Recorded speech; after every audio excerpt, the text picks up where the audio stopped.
प्यारे साथियों, आप सभी का प्रार्थना एजुकेशन में स्वागत है। मैं Sujit Kumar.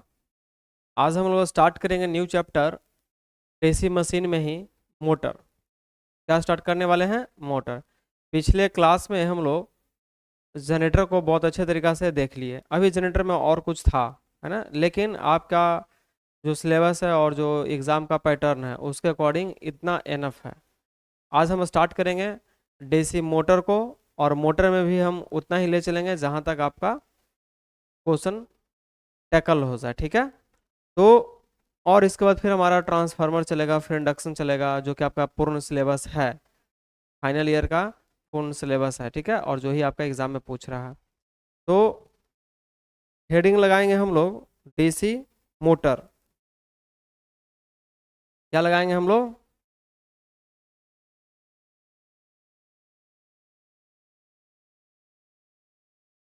DC motor. Heading लिखेंगे DC motor.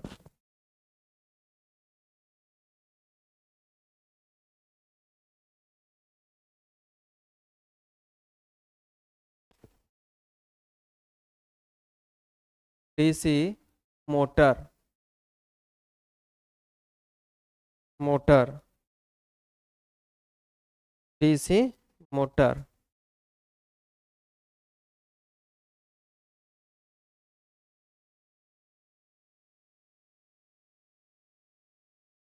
DC motor.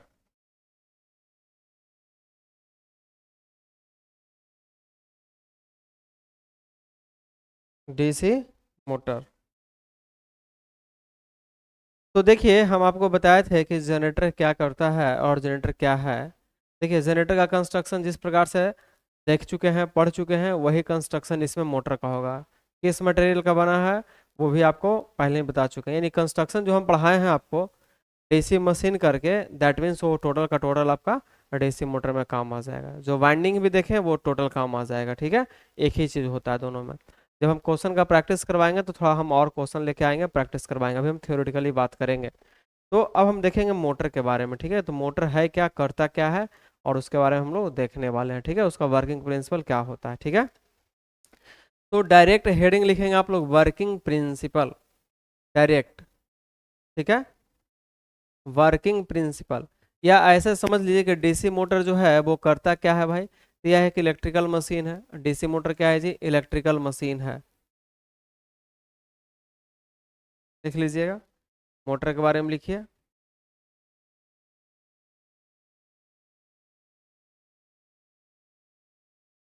Heading लगाइए पहले working principle. Working principle that means कार्य सिद्धांत। कार्य सिद्धांत। क्या इसका सिद्धांत है, किस प्रिंसिपल पे ये वर्क करता है, उसका क्या सिद्धांत है, कैसे काम करता है, इसके बारे में हम लोग देखेंगे, ठीक है।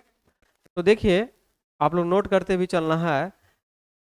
तो कुछ फिगर बनाएंगे, वहां से कुछ चीजों को हम समझाएंगे, आप समझने का प्रयास करिएगा, ठीक है। तो चलिए हम थोड़ा सा एक फिगर को ड्रॉ करें, और पहले फिगर से समझेंगे तो ज़्यादा आसान रहेगा आपके लिए। फिगर हमारा यह है,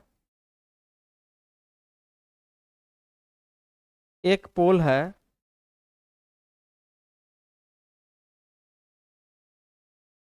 हम बताने का प्रयास कर रहे हैं, ठीक है। रफली एक आइडिया। थोड़ा सा फिगर आपको ऑड भी हो सकता है, घबराना नहीं है, सिर्फ समझना है कि अच्छा ऐसा कुछ हो रहा होगा। देखो, ये है जो नॉर्थ पोल है, और ये है जो साउथ पोल है। क्लियर? बीच में क्या होता है? आर्मेचर होता है। हम आर्मेचर को रख दिए। लीजिए, यहाँ पे क्या होगा? ब्रश होगा।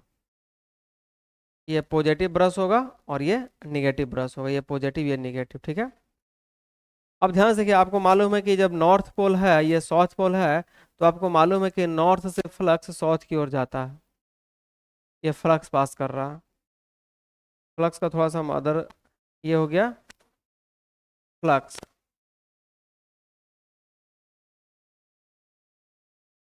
ये हो गया आपका फ्लक्स, नॉर्थ पोल से साउथ पोल की ओर जाएगा। यह नॉर्थ पोल है,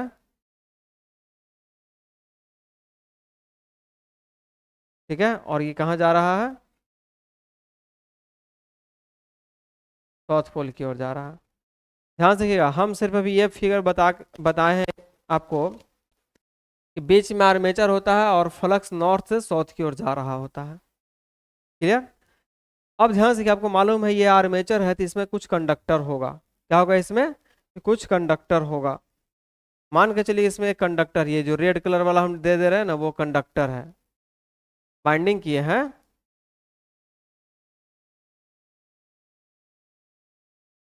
चलिए, अभी इस कंडक्टर में हम करंट फ्लो नहीं करा रहे, सिर्फ हम क्या किए, मेरी बात को समझिएगा। एक आर्मेचर है जो कि मैग्नेटिक फील्ड में रखा हुआ है। जब मैग्नेटिक फील्ड होगा, मैग्नेटिक फील्ड करने के बाद ये पोल है, नॉर्थ पोल और साउथ पोल, दो पोल का मशीन हम लिए हैं। ये 4 पोल का भी हो सकता है, 6 पोल का भी हो सकता है। तो आपका पहला सिचुएशन यह है कि इस फिगर को गौर से देखना है। सेकंड सिचुएशन हम ये क्रिएट करेंगे, एक फिगर को और ड्रॉ करेंगे तो आपको समझ अच्छा से आएगा। सेकंड फिगर हमारा यह होगा,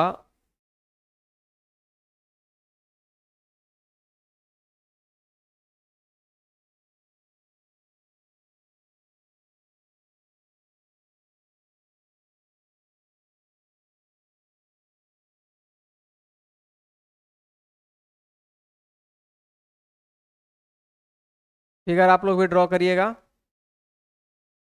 चलिए, ये हो गया आपका ब्रश प्लस में और यहाँ पर ब्रश माइनस में। ये नॉर्थ पोल है और ये साउथ पोल है।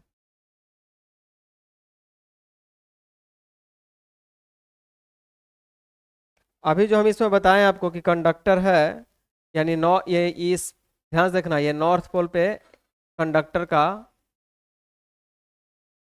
पोजीशन रखे हैं और इधर साउथ पोल के पास ये कंडक्टर का पोजीशन है।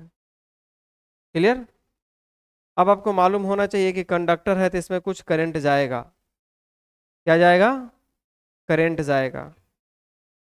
तो ये एक चीज याद रखना, नॉर्थ के पास जो कंडक्टर हैं ये सारे हैं, इसमें हम क्रॉस सिंबल देंगे।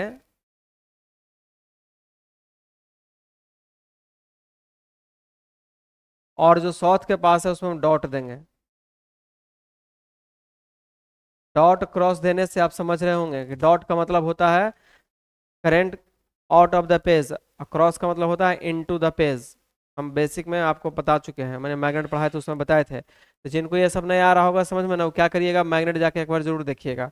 प्लेलिस्ट बना हुआ है मैग्नेट का, मैग्नेट को जरूर पढ़िएगा, ठीक है, तभी जाके ये समझ में आएगा जो न्यू स्टूडेंट होंगे। आप ध्यान से देखिएगा, हम इस फिगर में क्या करेंगे, सिर्फ और सिर्फ इस फिगर में हम सिर्फ और सिर्फ आर्मेचर में जो कंडक्टर है और आर्मेचर में जो आप करंट फ्लो करा दिए होंगे तो है ना, तो उसमें भी मैग्नेटिक फील्ड डेवलप होगा। आपको मालूम है, हम बताए थे कि कोई भी करंट कैरिंग कंडक्टर है तो उसमें मैग्नेटिक फील्ड डेवलप होता है। तो करंट का डायरेक्शन, मैग्नेटिक फील्ड का डायरेक्शन को दिखाने के लिए राइट हैंड थंब रूल का यूज करते हैं, सिर्फ राइट हैंड थंब रूल। तो देख लीजिए यहाँ पर राइट हैंड थंब रूल के अकॉर्डिंग बताइए, ये डॉट है तो इसका मतलब है करंट यहाँ से बाहर जा रहा होगा। ये थंब लगाइए इसे, ये तो रेस्ट फिंगर किधर मुड़ रहा है, इस डायरेक्शन में मुड़ रहा है। मतलब ये हो रहा है आपका फ्लक्स का डायरेक्शन, मतलब ये हो रहा है आपका फ्लक्स का डायरेक्शन। ज्यादा यहाँ पर लिखेंगे नहीं, फ्लक्स दिखाएंगे नहीं, आप सिर्फ समझिएगा। तो यह जो फ्लक्स है इस डायरेक्शन में शो कर रहा, इस डायरेक्शन में फ्लो कर रहा, साउथ पोल के अकॉर्डिंग, साउथ पोल के पोजीशन पे। और नॉर्थ पोल के पोजीशन पे यदि हम आते हैं तो यहाँ पर ये जो हमारा है, तो ये जो हमारा फ्लक्स है वो कुछ इस प्रकार से शो करेगा। ये क्या है? क्रॉस। तो क्रॉस में क्या बताए थे, इनटू, यानी अंगूठा को नीचे कर दीजिए, इनटू द पेज या फिर इनटू द बोर्ड, यानी कि ये अंगूठा हमारा इस बोर्ड की ओर जा रहा है तो बाकी रेस्ट फिंगर इस डायरेक्शन में मुड़ रहा है। आइए, इस डायरेक्शन में मुड़ रहा है, यानी ऐसा कुछ फ्लक्स क्रिएट करेगा। कौन करेगा भाई? तो यह आर्मेचर करेगा। आर्मेचर है तो उसमें बाइंडिंग करिएगा, यानी आर्मेचर कंडक्टर हो गया। अब मोटर है आपका, तो मोटर कैसे चलता है, आप उसमें सबसे पहले सप्लाई देते हैं, मतलब कि स्विच ऑन करते हैं। तो जैसे ही स्विच ऑन करिएगा तो पूरा का पूरा उसमें करंट फ्लो करने लगा, नहीं, सर्किट क्लोज है, वाइंडिंग है। तो जो करंट जाने लगा, वही करंट को हम दिखाए हैं कि करंट आ ही गया है, तो उस करंट की वजह से मैग्नेटिक फील्ड डेवलप होगा ही होगा। तो उसका फ्लक्स क्या होगा, तो सिर्फ उसका फ्लक्स दिखाए हैं। आया समझ में? इसमें क्या हो गया, आर्मेचर में करंट फ्लो करा दिए। अब चीजों को समझिए, आइए देखिए, इस पोजीशन में क्या दिखाए हैं, सिर्फ आर्मेचर में कंडक्टर है, आर्मेचर में सप्लाई नहीं दिए हैं, यहाँ से जो फ्लक्स जा रहा है वो जा रहा है, ठीक है। इसमें भी समझिए कि नॉर्थ पोल से फ्लक्स पास कर रहा होगा, साउथ पोल की ओर आ रहा होगा, लेकिन हम यहाँ पर शो नहीं किए हैं, जिगजैग हो जाता है ना, पूरा लेंदे टाइप का हो जाएगा, आप समझ नहीं पाइएगा, तो हम वन बाय वन फिगर करके दिखा देंगे, आपको समझ में आ जाएगा। तो इसमें भी नॉर्थ से साउथ की ओर फ्लक्स आ रहा है, उसको हम अभी यहाँ पर शो नहीं किए। आप समझिए कि जब आर्मेचर में करंट दे दिया होगा, सप्लाई पड़ गया होगा मोटर में, यानी उसके अंदर में ऐसा कुछ हो रहा होगा, है ना, अंदर में उसका ऐसा कुछ हो रहा होगा। एक चीज सिर्फ इसमें ये याद रखना है कि नॉर्थ पोल के पोजीशन में करंट का डायरेक्शन को हम लोग क्रॉस देंगे, और साउथ पोल के पोजीशन के पास जो भी कंडक्टर आएगा उसमें हम लोग डॉट देंगे। ये याद रखना है फिलहाल के लिए, ठीक है। तो देखिएगा, जब ऐसा होता है, जब ऐसा होता है, तो यहाँ भी फ्लक्स है और इसका भी फ्लक्स है, तो दोनों फ्लक्स के बीच में क्या होगा, टक्कर होगा। क्या होगा, टक्कर होगा, यानी कि एक फोर्स डेवलप होगा, जो कि हम इस फिगर में दिखाएंगे। वर्किंग प्रिंसिपल लिखिएगा, तीनों फिगर बनाइएगा, तो आजीवन ये चीज आपको याद रहेगा।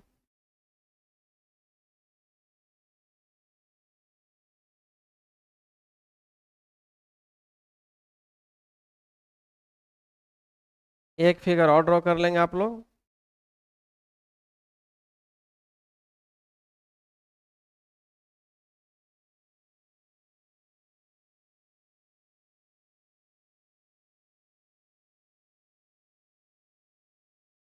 देखिए फ्री हैंड हम फिगर ड्रॉ कर रहे हैं, तो थोड़ा सा फिगर जो है ठीक नहीं होता है, लेकिन समझिएगा, फीलिंग को समझना है ना, कि क्या चीज़ बनाया जा रहा है और क्या कहने वाले हैं, इसी चीज़ को आपको समझना, और विशेष कुछ समझने की आवश्यकता नहीं है, ठीक है।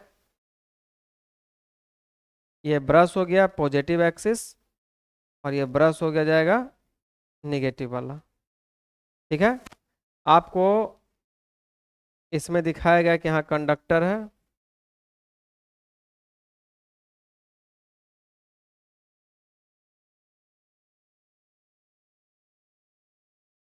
ठीक है।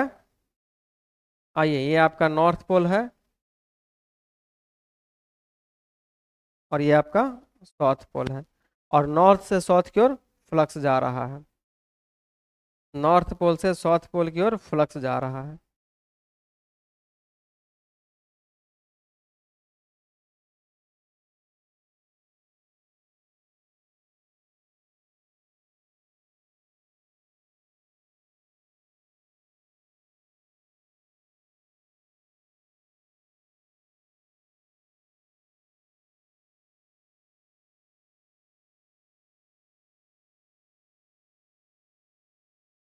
चलिए, सिर्फ समझना है,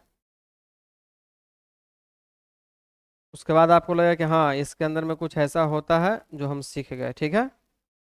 देखिए होगा क्या फिर, ये नॉर्थ से फ्लक्स गया, फ्लक्स का ये डायरेक्शन दे दिए हम, ये इसके बीच से पास करते हुए नहीं दिखा रहे हैं, ठीक है। फीलिंग सिर्फ समझना है, बीच से भी पास करते हुए जाता है, ठीक है। चलिए, नॉर्थ से गया फ्लक्स, साउथ की ओर गया। अब आपको मालूम है, अब आपको मालूम है कि यहाँ पे डॉट दिया हुआ है, करंट का डायरेक्शन डॉट है, और यहाँ पे क्रॉस है, ठीक है।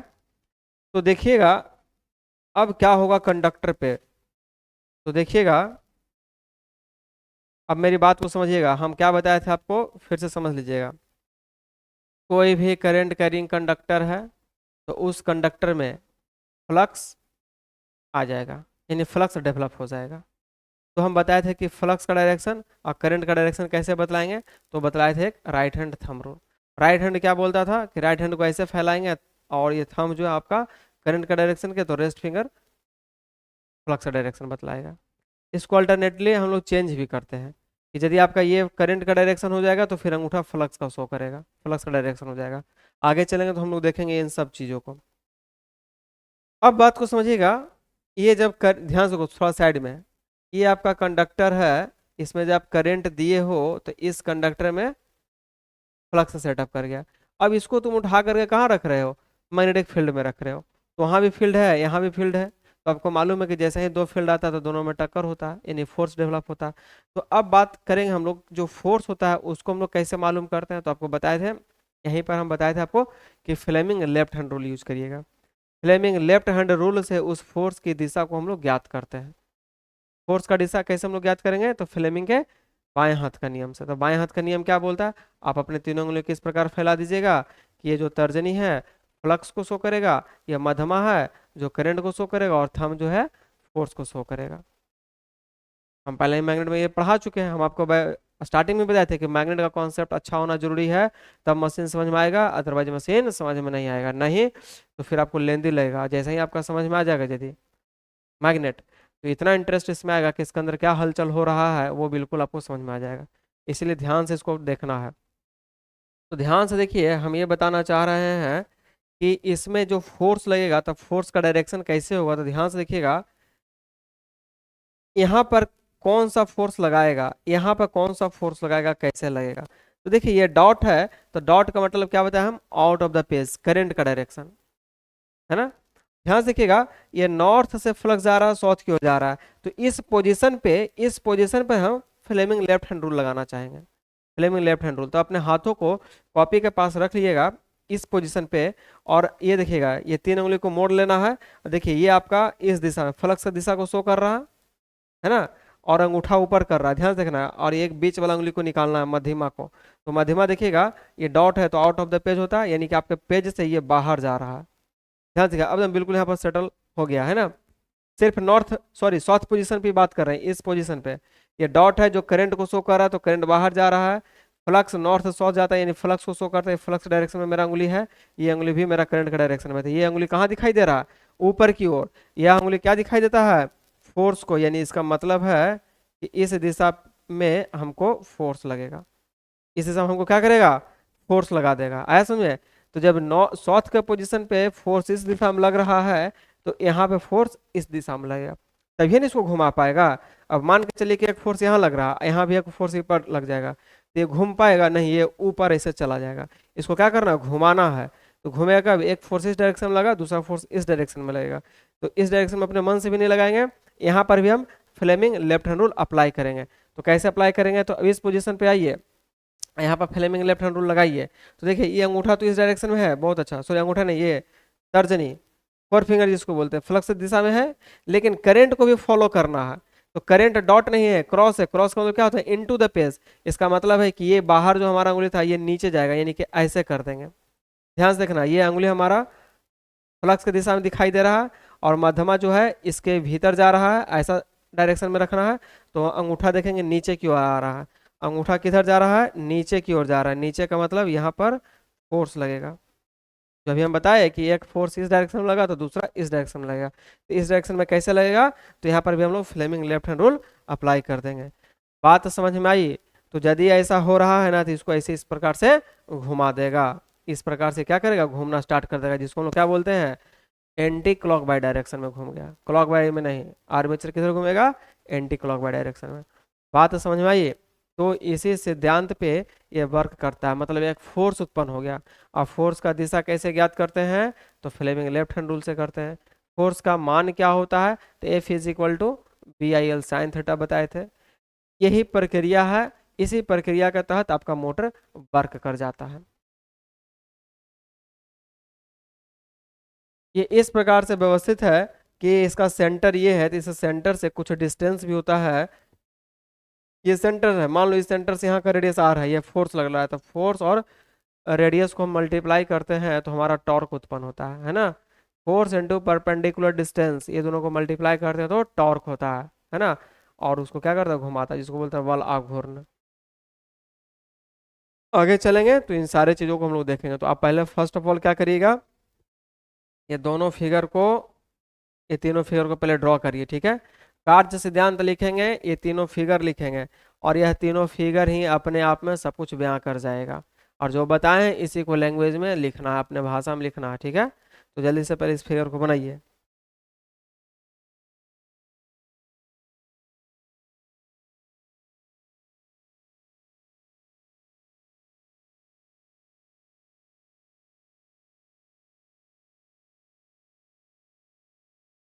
ये हो गया। नेक्स्ट, इन दोनों फिगर को भी ड्रॉ करिए ठीक ढंग से। एनएफ टाइम है आपके पास, ठीक है, आराम से करिए, बस समझना है चीज़ों को।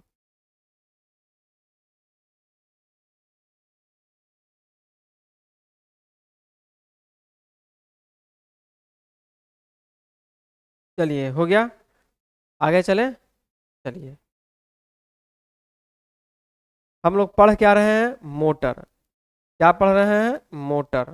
कौन सा, तो डीसी मोटर, नहीं, डीसी मोटर। तो डीसी मोटर क्या है भाई, यह एक इलेक्ट्रिकल मशीन है ना। DC motor is a electrical machine, है ना। डीसी मोटर क्या है भाई, इलेक्ट्रिकल मशीन, है ना।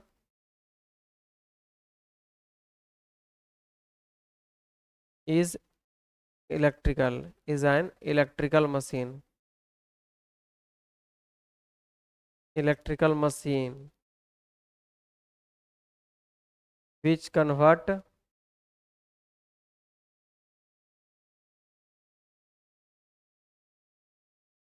इलेक्ट्रिकल पावर या इलेक्ट्रिकल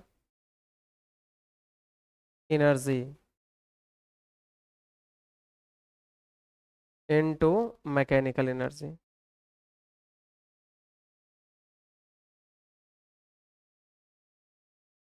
क्लियर। क्या लिखेंगे,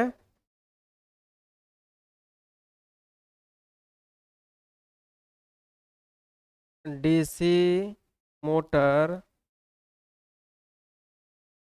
डीसी मोटर, है ना, इलेक्ट्रिकल, डीसी मोटर विद्युत ऊर्जा को, विद्युत ऊर्जा को यांत्रिक ऊर्जा में बदलता है, या कन्वर्ट करता है, जो भी।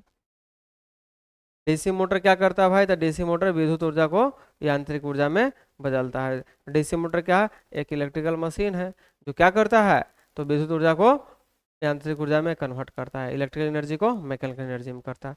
मोटर क्या करता है, देखते हैं ना आप, उसको लाइन दिए, है ना, सप्लाई दिए, तो जाकर वो घूमने लगा, घूमने का मतलब होता है मैकेनिकल, यांत्रिक। यही याद रखना। क्लियर। अब इसको लिखेंगे हम लोग वर्किंग प्रिंसिपल। क्या है इसका वर्किंग प्रिंसिपल भाई, है ना, कैसे ये वर्क करता है, तो अभी जस्ट हम जो समझाए हैं उसी को हम लोग लिखेंगे। वर्किंग प्रिंसिपल यानी कार्य सिद्धांत।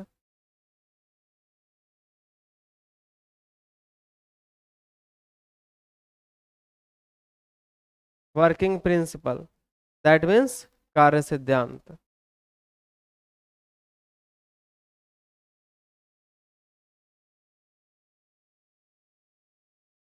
क्या है इसका कार्य सिद्धांत भाई, कैसे ये कार्य करता है, तो अभी हम लोग देख लिए हैं। क्या लिखेंगे, जब कोई करंट कैरिंग कंडक्टर को, लिखिए लैंग्वेज में, जब कोई current carrying conductor, current carrying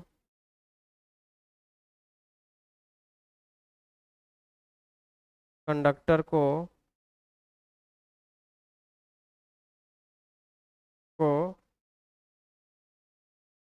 चुंबकीय क्षेत्र में या मैग्नेटिक फील्ड में, मैग्नेटिक फील्ड में चुंबकीय क्षेत्र, मैग्नेटिक फील्ड का मतलब चुंबकीय क्षेत्र में रखा जाता है,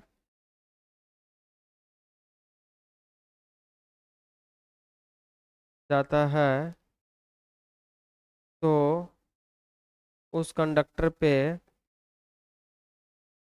कंडक्टर मतलब चालक, कंडक्टर पे पर एक बल यानी फोर्स, एक बल लगता है।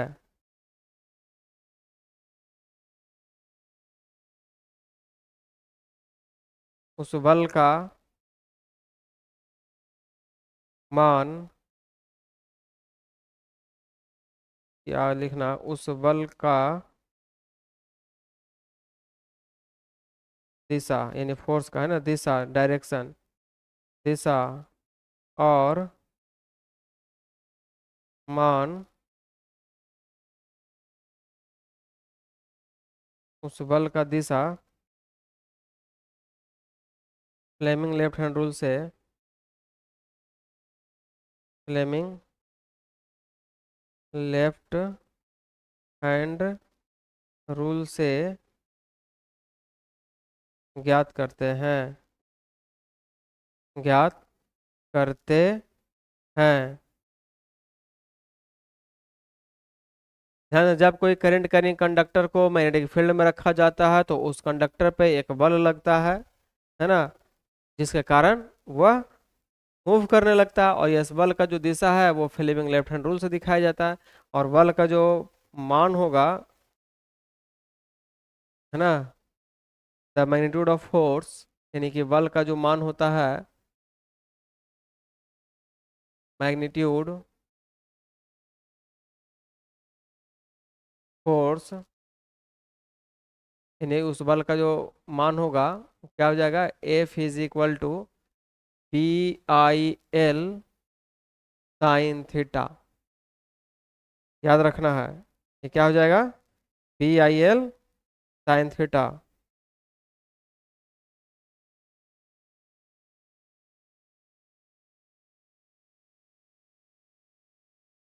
आ रहा है समझ में? वेयर,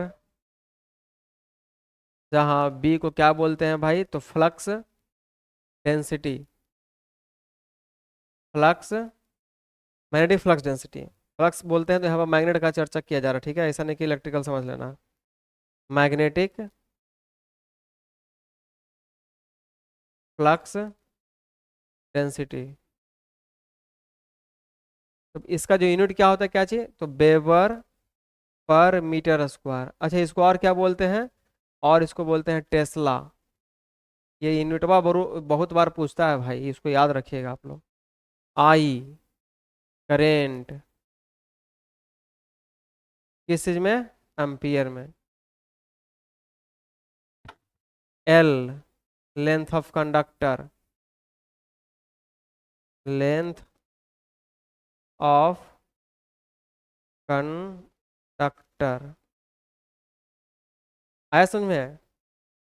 ये हो गया जो बल लगता है, उस बल का दिशा हम लोग कैसे ज्ञात करते हैं, तो फ्लेमिंग लेफ्ट हैंड रूल से ज्ञात करते हैं, है ना। उसका मान क्या होता है, तो मान इतना होता है। अब यदि हमको बोलेगा कि मैक्सिमम फोर्स कितना लगेगा, तो मैक्सिमम फोर्स जो लगेगा वो सिर्फ बी आई एल लगेगा। क्यों? क्योंकि मैक्सिमम की बात किया गया, तो आपको पता होना चाहिए,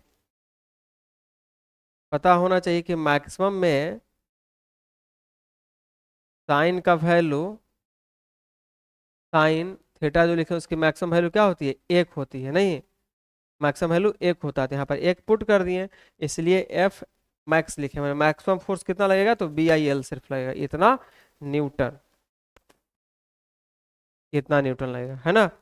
अब हम बात करेंगे कि डायरेक्शन ऑफ फोर्स जो था वो Fleming right, sorry Fleming left hand rule, तो लिखेंगे डायरेक्शन ऑफ फोर्स। अगला पॉइंट में लिखेंगे कि direction of force, direction of force मतलब बल की दिशा, बल की दिशा मतलब जो बल लगा बल की दिशा कैसे ज्ञात करोगे? तो बल की दिशा को हम लोग कैसे ज्ञात करते हैं? Direction of force by Fleming left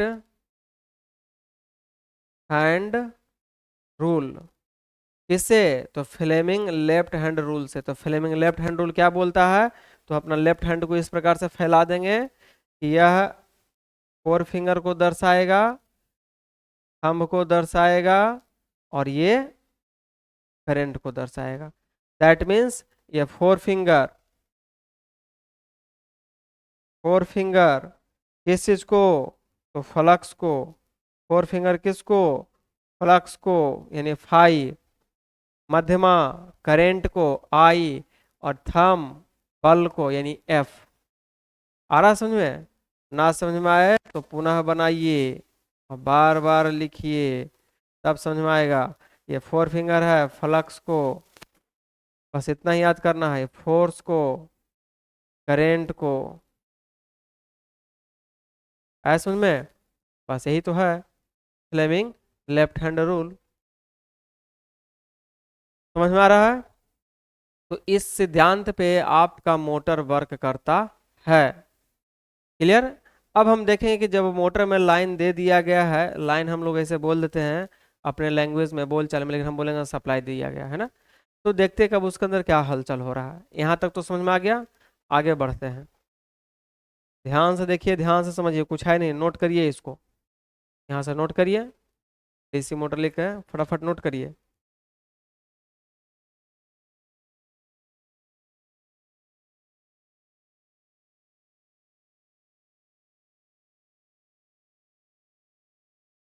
चलिए,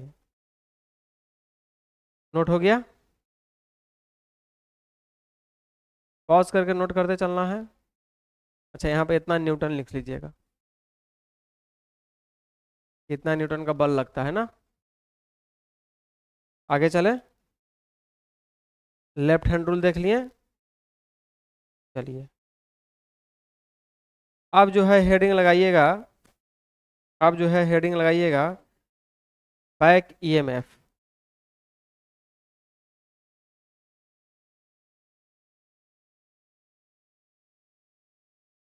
या काउंटर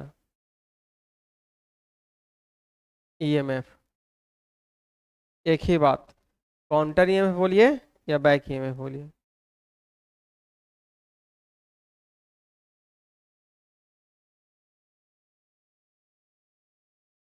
क्या इसको बोलते हैं?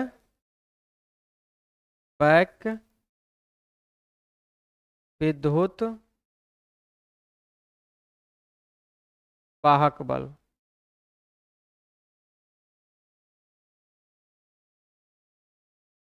है ना, इलेक्ट्रोमोटिव फोर्स।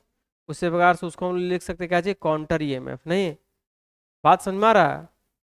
आइए, इसको हम किस चीज से डिनोट करते हैं? ई बी से। जिस प्रकार से जनरेटर में आपको पढ़ाए थे तो लिखे थे ई जी, जनरेटेड ईएमएफ। यहाँ पर देखेंगे हम लोग बैक ईएमएफ। तो बैक ईएमएफ समझने के लिए आइए कुछ फिगर ड्रॉ करें, तब समझ में आएगा।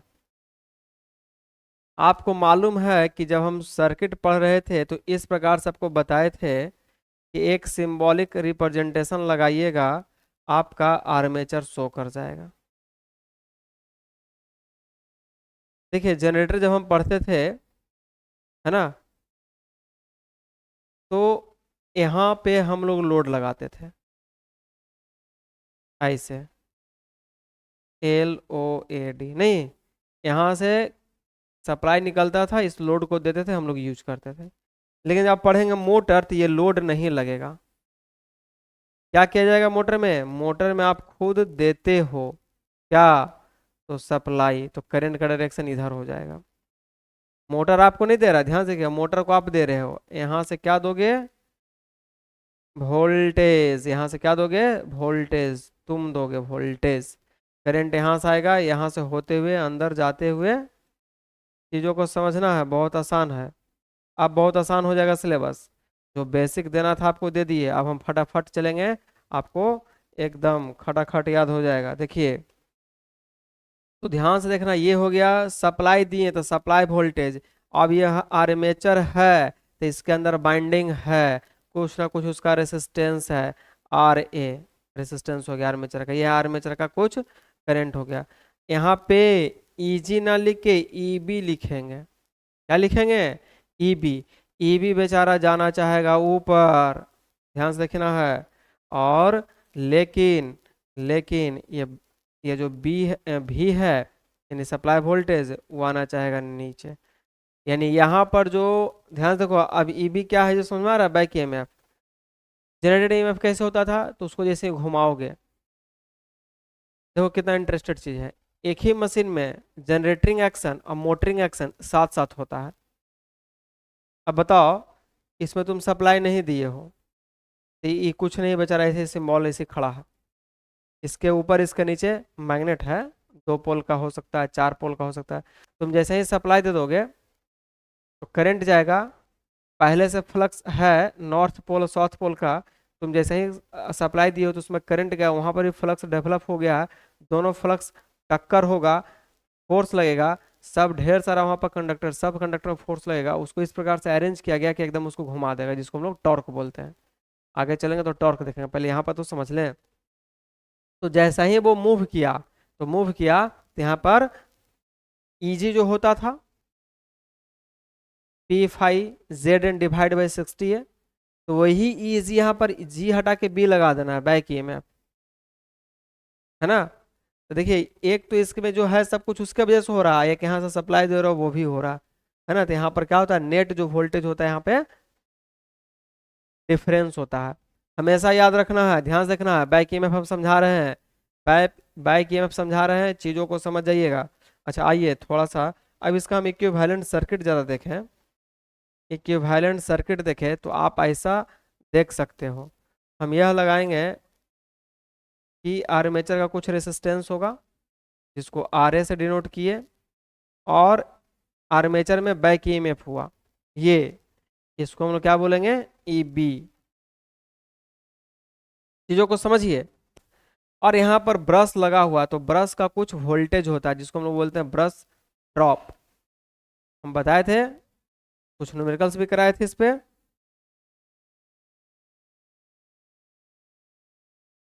पी लगा दिए नीचे में, समझ, ब्रश का ये वोल्टेज है, ब्रश वोल्टेज, ठीक है, लीजिए। और यहाँ से आप सप्लाई दे रहे हो भी, ये निगेटिव टर्मिनल और ये पॉजिटिव टर्मिनल, ये बन गया इसका इक्विवेलेंट सर्किट। और इधर से करंट आता है आई ए, ऐसे चल के ऐसे चला जाता है। ध्यान से देखना, हम क्या कर रहे हैं, इस मुंडे को हटा दिए हैं, इसके बदले में हम बता दिए कि ऐसा कुछ यहाँ पर वोल्टेज है।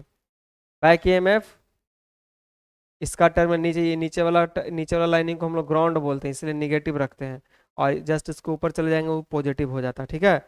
ये सब याद रखिएगा, ये सब समझिएगा, नहीं तो गड़बड़ होने वाला है, ठीक है। आर्मेचर का रेसिस्टेंस है तो रेसिस्टेंस यहाँ पर शो कर दिए हैं, वोल्टेज जो है ब्रश के पास ड्रॉप हो रहा होगा, वोल्टेज यहाँ पर रख दिए, इस प्रकार से कर दिए। अब यहाँ से ही हम मेन फार्मूला निकाल देंगे हम। अब देखिए, यहाँ पर हम केवीएल केसीएल जो हम बोलते हैं, किरचॉफ वोल्टेज लॉ, तो जिनको ये सब आता है वो यहाँ से निकाल सकते हैं, नहीं यदि आता है तो डायरेक्ट हम बैक ईएमएफ का आपको इक्वेशन लिख देंगे, समझा देंगे, वो वोल्टेज इक्वेशन कहला जाएगा, ठीक है। तो ध्यान से समझना है। तो देखिए, यहाँ पर हो क्या गया, एक तो सबसे पहले देखिए, ये जो ईबी था, ईबी बराबर हम लिख सकते हैं P5 ZN/60A, इसमें तो कोई आपत्ति नहीं होना चाहिए आपको।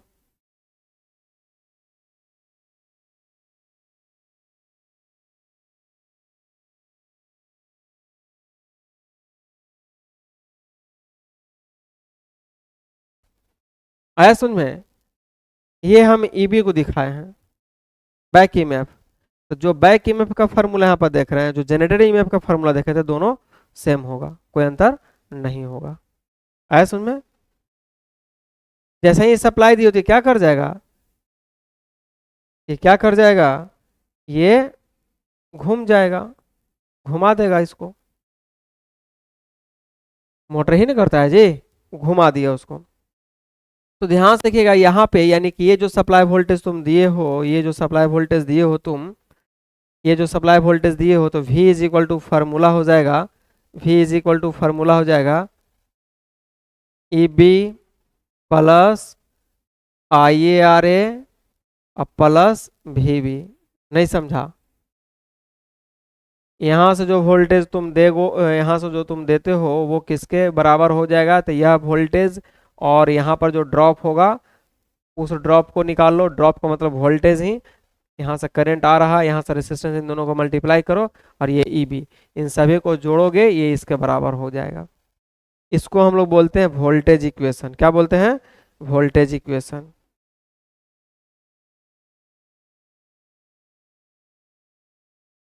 ये क्या बन गया? Voltage equation. V is equal to E B plus I A R A plus V B. आए समझ में? नहीं समझ में आया वहां पर कि वो कैसे लिख दिए आप, तो आइए अब देखिए। नहीं समझ में आया, बहुत अच्छा। लेकिन इस फिगर को तो समझने में कोई परेशानी नहीं हुआ होगा और ना ही इस फिगर को लिखने में कोई परेशानी हुआ होगा। ठीक है, तो थोड़ा सा यहाँ पर ध्यान दीजिएगा कि यहाँ पर जो नेट वोल्टेज होगा आर्मेचर के पास, आर्मेचर के पास जो नेट वोल्टेज होगा वो क्या होगा?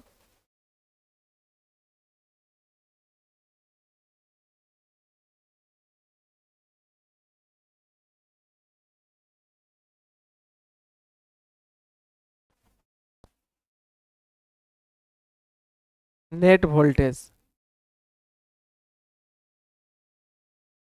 नेट वोल्टेज ऑफ आर्मेचर क्या होगा बताइए? तो देखिए यहाँ पर डिफरेंस होगा, किसका किसका डिफरेंस होगा, तो ध्यान से देखना। यहाँ पर एक चीज को बता देते हैं, स्पष्ट समझिएगा। ये जो सप्लाई वोल्टेज है ना, ये हमेशा ग्रेटर होगा किससे? बैक ईएमएफ से। जो वोल्टेज आप दे रहे हैं वो ज्यादा होता है किससे? बैक ईएमएफ से। तो नेट वोल्टेज क्या यहाँ पर हो जाएगा? तो नेट वोल्टेज यहाँ पर हो जाएगा V माइनस ई बी।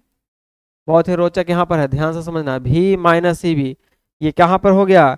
इस आर्मेचर के पास में नेट वोल्टेज है ना, कितना वोल्टेज होगा? तो यह वोल्टेज बड़ा है और इसमें जो अपने से उत्पन्न हुआ बैक ईएमएफ जो हुआ है ना, ये कम है। तो नेट कितना होगा? तो बड़ा में से छोटा को घटाया जाता है। ये आर्मेचर के पास वोल्टेज हो गया, इसको यहाँ पर लिख लिए।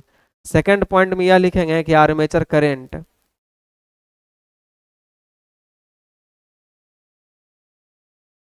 आर्मेचर करंट, तो आर्मेचर करंट को हम लोग आई ए से सूचित करते हैं। तो आई ए बराबर क्या हो जाएगा? आर्मेचर का यदि करंट निकालना है तो आर्मेचर के पास का वोल्टेज को रख दीजिए। तो आर्मेचर के पास वोल्टेज यही तो है, V माइनस ई बी है, और आर्मेचर का रेजिस्टेंस से डिवाइड कर दीजिए, हो गया। बोलिए समझ में आया कि नहीं? आर्मेचर के पास का क्या हो गया? करंट हो गया। अब इसी को आप क्रॉस मल्टीप्लाई कर लीजिएगा। इसी को यदि आप क्रॉस मल्टीप्लाई कर लेते हैं तो वोल्टेज इक्वेशन आ जाएगा। कैसे करेंगे? ध्यान से देखिएगा। हम लिख सकते हैं I A R A is equal to V minus E B. तो ई बी को इधर ले आएंगे आप लोग, I A R A plus E B यानी back EMF is equal to V। इसी को सीधा करके लिख देना होगा। तो V is equal to E B plus I A R A. इसको क्या बोलते हैं हम लोग? Voltage equation. क्या बोलेंगे? Voltage equation. ये क्या हो गया?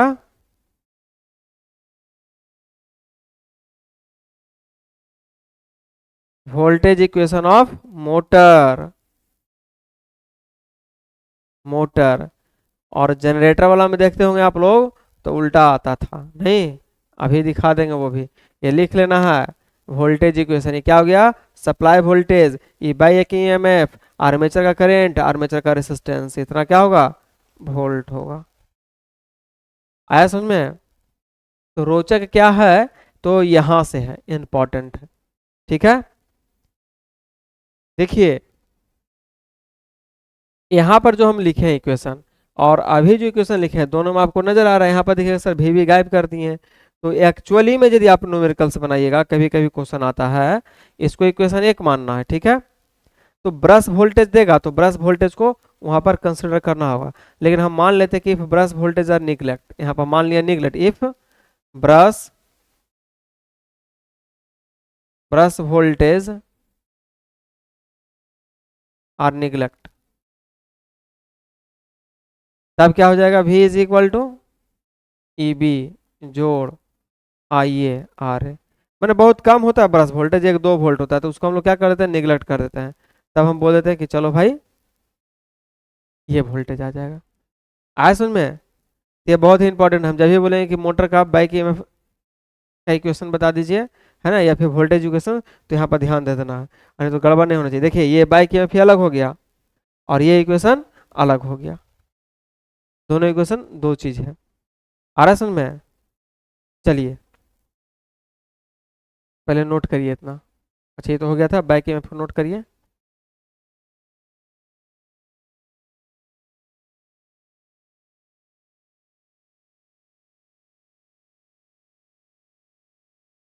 आगे चले, नोट कर लिए? अब आइए, अब हेडिंग लगा लेंगे बैक ईएमएफ का सिग्निफिकेंट क्या होगा, यानी उसका महत्व, है ना।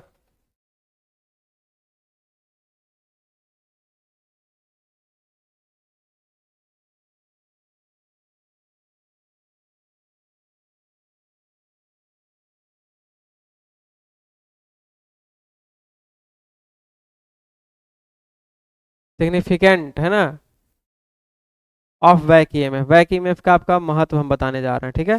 तो अभी देखिए क्या हम देखे फार्मूला में, क्या देखे, बहुत ही अच्छा चीज बता रहे हैं, ठीक है।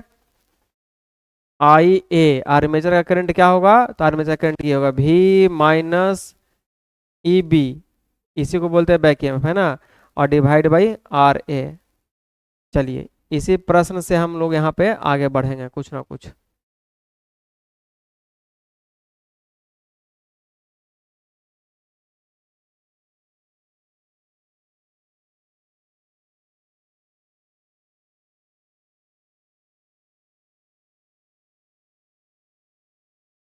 आइए देखिए कुछ कुछ पॉइंट लेके चलेंगे। अब यहाँ पर आ जाइए थोड़ा सा, E V is equal to क्या फार्मूला देखें, P5ZN डिवाइड बाई 60A। इसके आधार पर हम लोग बोल सकते हैं कि back EMF directly proportional to speed. N का मतलब स्पीड, बताइए, एन का मतलब स्पीड होता है ना जी। Back EMF directly proportional to speed, लिख सकते हैं, ये फार्मूला भी लिख सकते हैं। तो देखिए यहाँ पर हम ये लिखेंगे, मान के चलिए कि स्पीड को आप बढ़ा दिए, ध्यान देखिए स्पीड को क्या कर दिए, इंक्रीज कर दिए, स्पीड को क्या कर दिए, इंक्रीज कर दिए, आपकी स्पीड इंक्रीज हो गई, तो बैक ईएमएफ भी क्या होगा, इंक्रीज कर जाएगा, करेगा कि नहीं, क्यों, क्योंकि सीधा समानुपाती रिलेशन है। कैसे ऑब्जेक्टिव पूछता है और क्या इसका इंपॉर्टेंस रोल है। तो जैसा ही आप स्पीड को बढ़ाइएगा बैक ईएमएफ बढ़ जाएगा, और जब बैक ईएमएफ बढ़ गया है, ध्यान से देखना है यहाँ पे, जब बैक ईएमएफ आपका क्या हो गया, इंक्रीज कर गया, ये बैक ईएमएफ, तो पूरा होल क्या हो जाएगा, डिक्रीज कर जाएगा। नहीं समझे, ईबी की वैल्यू बढ़ गई है, मान के चलिए कि ईबी था 4 वोल्ट, अब जो है ईबी हो गया 10 वोल्ट। कैसे बढ़ गया भाई ईबी, तो घुमा दिया आप स्पीड में ज्यादा, क्योंकि डायरेक्टली प्रोपोर्शनल, स्पीड बढ़ेगा तो बैक ईएमएफ बढ़ जाएगा, बढ़ गया। आपको मालूम है कि V माइनस होता है ईबी, मान के चलिए कि 250 वोल्ट था, तो देखिए तो 250 में से पहले 4 घटाएंगे तो 246 हो जाएगा, लेकिन अब 250 में से कितना घटाना पड़ेगा हमको, 10, तो क्या हो जाएगा 240। तो पहले था 46, पहले की तुलना में हो गया 40, तो कमा कि नहीं। हम क्या समझा रहे थे, बात आया समझ में। तो हम ये बता रहे थे आपको कि यदि स्पीड को बढ़ाइएगा, है ना, तो आपका बैक ईएमएफ बढ़ जाएगा, लेकिन ये पूरा होल जो सिस्टम है वो घट जाएगा। और जब पूरा होल सिस्टम घट जाएगा तो आपका आर्मेचर करंट भी क्या होगा, कम जाएगा। तो बहुत ही इंपॉर्टेंट ऑब्जेक्टिव ये सबसे आता है, ध्यान से देखिएगा, यही सब पूछेगा। यहाँ पर लिखेंगे इफ, यदि स्पीड को बढ़ा दिया जाए, ये स्पीड है इंक्रीज कर देंगे तो बाइक ईएमएफ, देखो जितना लैंग्वेज है उसको छोटे छोटे भाषा में लिखते चल जाएंगे, आपको याद हो जाएगा। यदि स्पीड को बढ़ा दिया जाए तो बाइक ईएमएफ भी आपका बढ़ जाएगा। जब बाइक ईएमएफ बढ़ जाएगा लेकिन V माइनस ई बी क्या हो जाएगा, ये तो बढ़ चुका है लेकिन ये टोटल का टोटल घट जाएगा। और जब ये घट जाएगा तो आपका आर्मेचर करंट भी क्या होगा, घट जाएगा। यही से ऑब्जेक्टिव करता है कि मोटर का स्पीड को बढ़ाएंगे तो आर्मेचर करंट घटेगा कि बढ़ेगा, तो आर्मेचर करंट घट जाएगा, ये ऑब्जेक्टिव आता। इसी को वाइस वर्सा कर देंगे, मतलब उल्टा, मतलब ये कि इफ यानी यदि स्पीड की वैल्यू को घटा दिया जाए, कम कर दिया जाए, है ना, डिक्रीज कर दिया जाए, तो बैक ईएमएफ भी आपका डिक्रीज होगा। डिक्रीज हो गया बैक ईएमएफ, और जब बैक ईएमएफ डिक्रीज हो गया तो V माइनस ई बी जो है यानी कि नेट वोल्टेज जो है ये आपका क्या कर जाएगा, इंक्रीज कर जाएगा। और जब ये इंक्रीज कर जाएगा तो आपका आर्मेचर करंट भी क्या होगा, इंक्रीज कर जाएगा। ठीक है, क्योंकि आर्मेचर करंट इसके प्रोपोर्शनल है, देख लीजिए। यहाँ से ये दो ऑब्जेक्टिव आने वाला है, आता है बार बार, इसलिए हम आपको डायरेक्ट लिख दिए हैं। अब यहीं से हम 4 को 10 को लाइन लिखा देंगे और रटते रहिएगा लाइन, तो गड़बड़ा जाएगा। रटना कुछ है ही नहीं है, सिर्फ समझना है। तो जो जिनका मैथमेटिक्स ठीक है और जो मैथमेटिक्स को अच्छा समझते हैं वो समझ जाएंगे। अब आइए दूसरी बात, यदि बैक ईएमएफ ना हो, दैट मीन्स स्पीड जीरो हो। ध्यान से देखिएगा, बैक ईएमएफ जीरो यानी कि बैक ईएमएफ नहीं रहेगा, तब क्या होगा, इफ इफ बैक ईएमएफ की वैल्यू क्या है, जीरो है या नहीं है, तो क्या हो जाएगा, ये V बटा आर कहलाएगा, V बटा आर हो जाएगा इज इक्वल टू आई ए। तो इस कंडीशन में एक करंट बहुत हैवी हो जाएगा, करंट क्या हो जाएगा, बहुत हैवी हो जाएगा।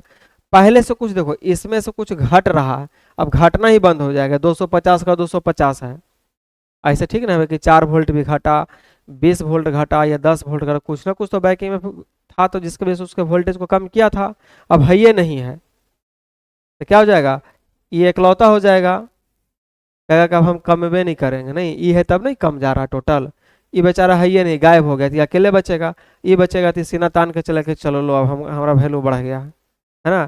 तो जिसके वजह से क्या होगा, सडनली आपका आर्मेचर को डैमेज कर देगा। क्यों, क्योंकि करंट कैपेसिटी वहां पर जो बाइंडिंग की है उसकी करंट कैपेसिटी आप देख के बाइंडिंग किए होंगे कि 4 एम्पियर 5 एम्पियर करंट आएगा जो भी, यदि यह बंद हो गया, ये है ये नहीं है, तो एक बहुत करंट जाएगा उसमें, जब करंट जाएगा तो उसको क्या करेगा, डैमेज कर देगा। ऐसा में अब इसको हम एक प्रैक्टिकल लाइफ में आपको समझाते हैं। इसीलिए ये क्या कर रहा है, ये विरोध कर रहा है, नहीं अपोज कर रहा है, जिसके वजह से आपका मशीन बचा हुआ, इसको बोलते हैं सेल्फ, इसको क्या बोल सकते हैं हम, मैंने अपने आप को सेल्फ कंट्रोलिंग कर रहे हैं ना, सेल्फ कंट्रोलिंग। बैक ईएमएफ जो क्या कर रहा है, सेल्फ कंट्रोलिंग कर रहा है उस मशीन को, नहीं।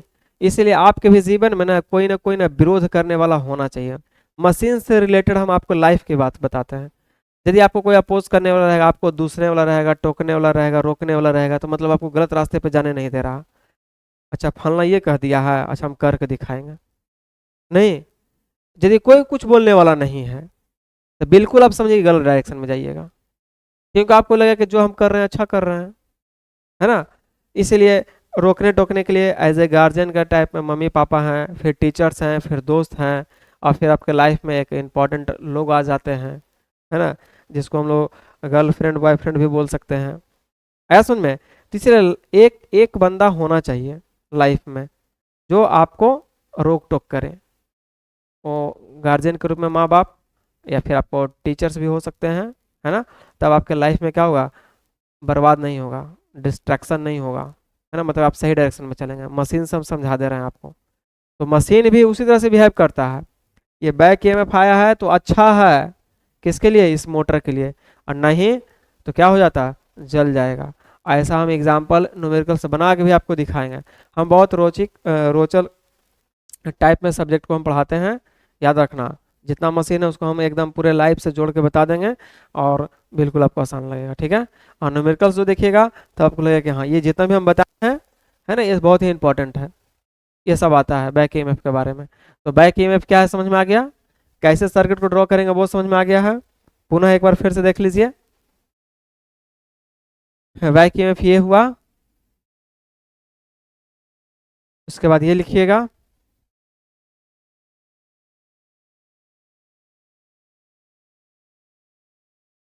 उसके बाद ये लिखिएगा। तो देखिए आज के क्लास में तो हम ज़्यादा नहीं लिखा पाए हैं, फिर भी हम समझाने का प्रयास किए कि मोटर क्या है, कैसे थॉट ऑफ माइंड में रखिएगा मोटर के बारे में, ठीक है।